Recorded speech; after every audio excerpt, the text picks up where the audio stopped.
Good morning बेटा। हाँ, आज अपन चैप्टर 9 की बात करेंगे और चैप्टर 9 के कुछ टॉपिक मैं डिस्कस कर चुकी हूँ, तो वो आई थिंक रेडी कर चुके होंगे।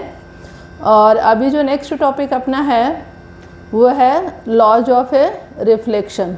ठीक है, तो अपन रे ऑप्टिक्स स्टडी कर रहे हैं और लॉज ऑफ रिफ्लेक्शन के लिए अपन को रिफ्लेक्शन की कंडीशन मैंने बताई थी कि रिफ्लेक्शन के लिए कोई भी any smooth space are required. तो ये मान लो मैं यहाँ पे एक मिरर ले रही हूँ, ठीक है, और मिरर अपने पास में अपन मानते हैं कि लगभग 99% लाइट को रिफ्लेक्ट कर देता है।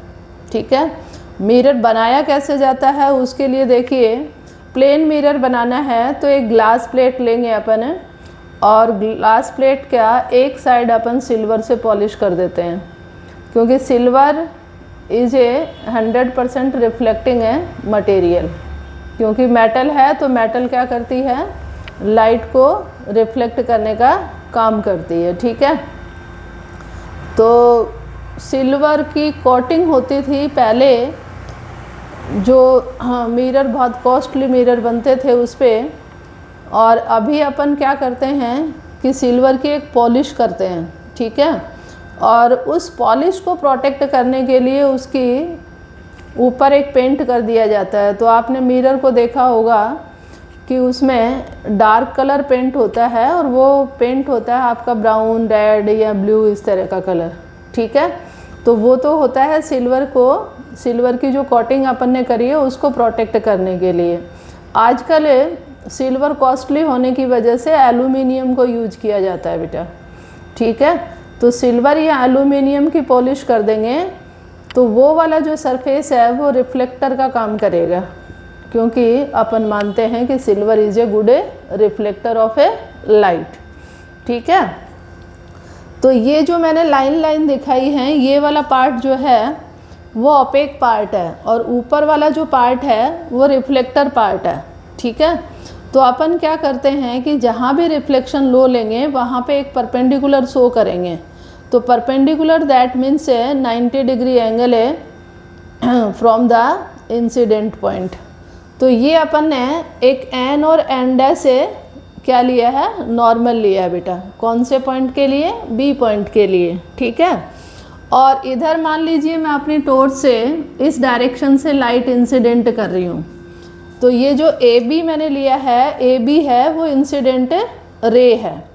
तो जैसे ही बी पॉइंट पे ऊपर एयर है और नीचे क्या है, डेंसर मीडियम है, तो एयर से डेंसर मीडियम में जाएगी और वो भी कौन सा, स्मूथ सरफेस वाला पार्ट। तो लाइट क्या होगी, वो लगभग 99% लाइट जो है वो बी पॉइंट से जैसे ही रिफ्लेक्ट होगी तो उसी मीडियम में वापस बैक बाउंस हो जाएगी, जिसको अपन क्या कहते हैं, रिफ्लेक्शन। तो ये अपन बात कर भी चुके हैं। तो reflection is a phenomena that light is back bounce from the incident of A denser medium.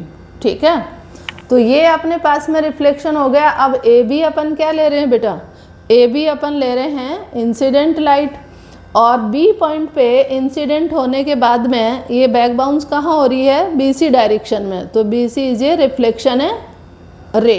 तो इसको अपन कह सकते हैं इंसिडेंट रे। ये आप लेबल करें यदि उसमें एग्जाम में पूछा जाए तो ये आपकी हो जाएगी incident ray and B C is a reflected ray. Is it clear? अब ये आप शो कर ही देंगे बेटा। ठीक है, तो अब इसके 2 लॉज हैं और फर्स्ट लॉ क्या है कि एंगल इंसिडेंट है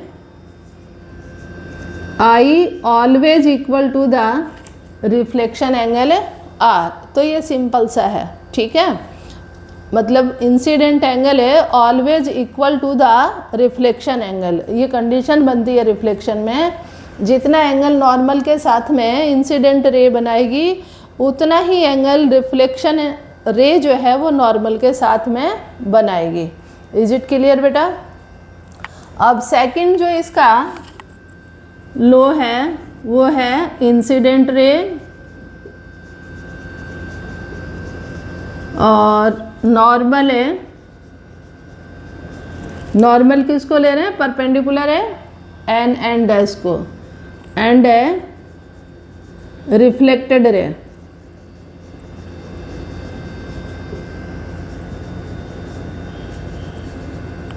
लाई इन सेम प्लेन या सेम सरफेस भी कह सकते हैं।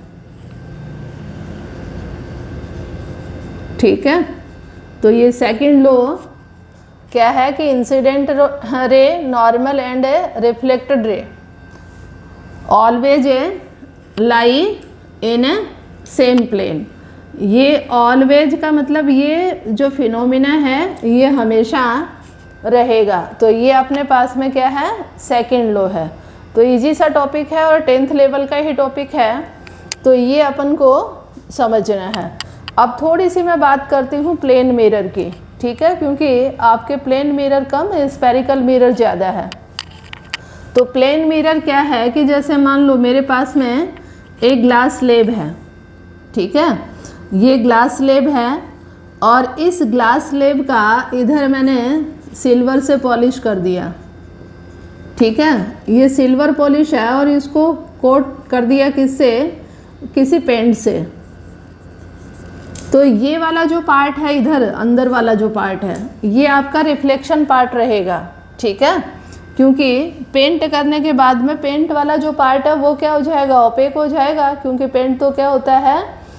टोटली ओपेक होता है लाइट के लिए। तो ये अपने पास में होता है रिफ्लेक्शन सरफेस।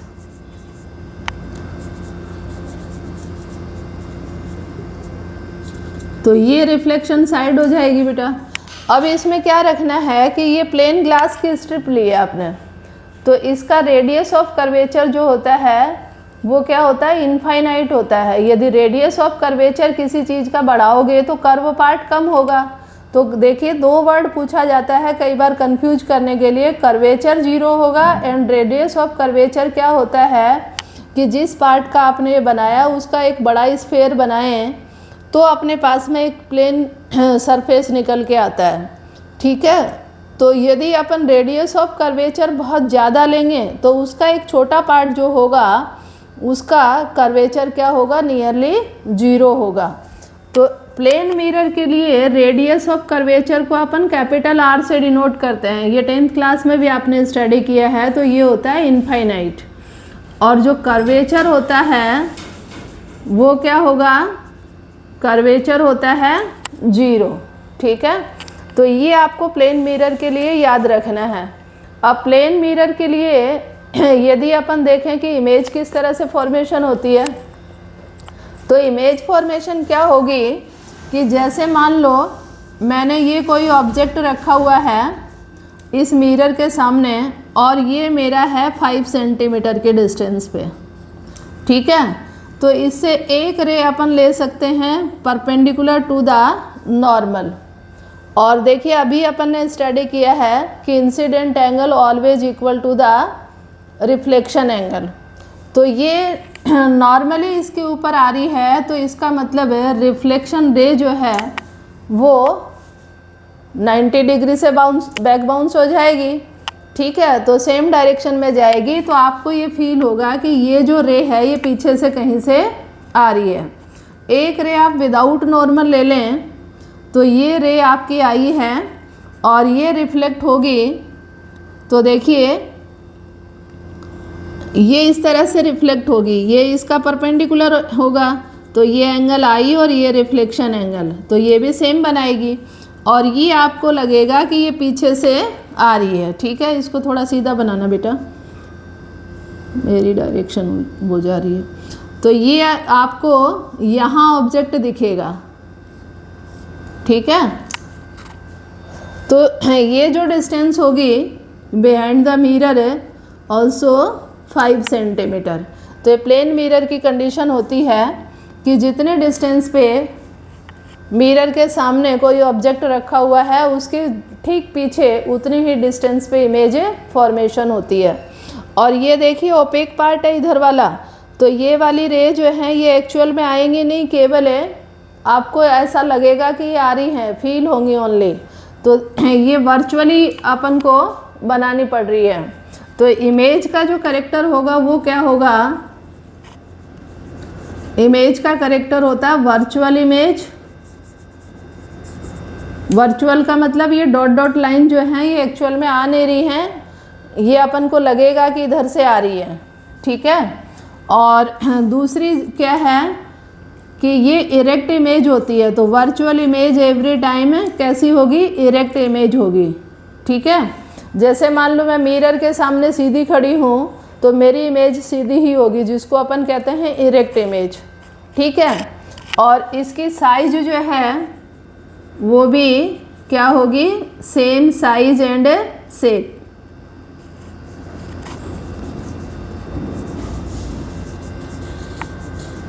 शेप भी सेम होगी और साइज भी सेम होगी।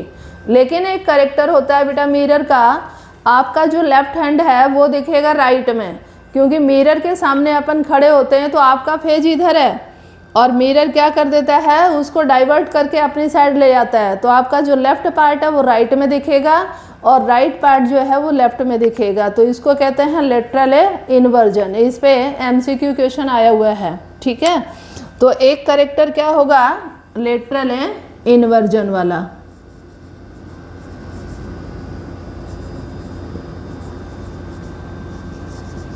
ठीक है, तो ये आपको इमेज के करेक्टर याद रखने हैं, किसके लिए, प्लेन मिरर के लिए। दोबारा मैं बता देती हूँ, कई बार क्या होता है कि प्लेन मिरर के सामने से ये ऑब्जेक्ट आपका मूव कर रहा है, तो जितनी स्पीड से ये इस डायरेक्शन में मूव करेगा, इमेज आपकी इस डायरेक्शन में बिल्कुल जस्ट अपोजिट डायरेक्शन में, सेम डायरेक्शन ये अपोजिट डायरेक्शन में सेम स्पीड के साथ में मूव करेगा, ठीक है।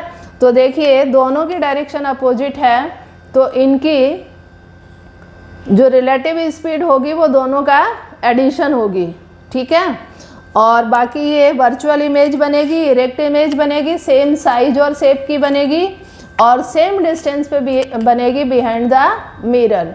वर्चुअली बनेगी और वर्चुअल इमेज को कभी भी स्क्रीन पे नहीं ले सकते हैं अपन, तो जैसे ही आप मिरर के सामने हटेंगे तो वो इमेज भी हट जाती है, ठीक है, फिक्स नहीं होती है, तो इसलिए वो क्या होगी, वर्चुअल इमेज होगी, ठीक है।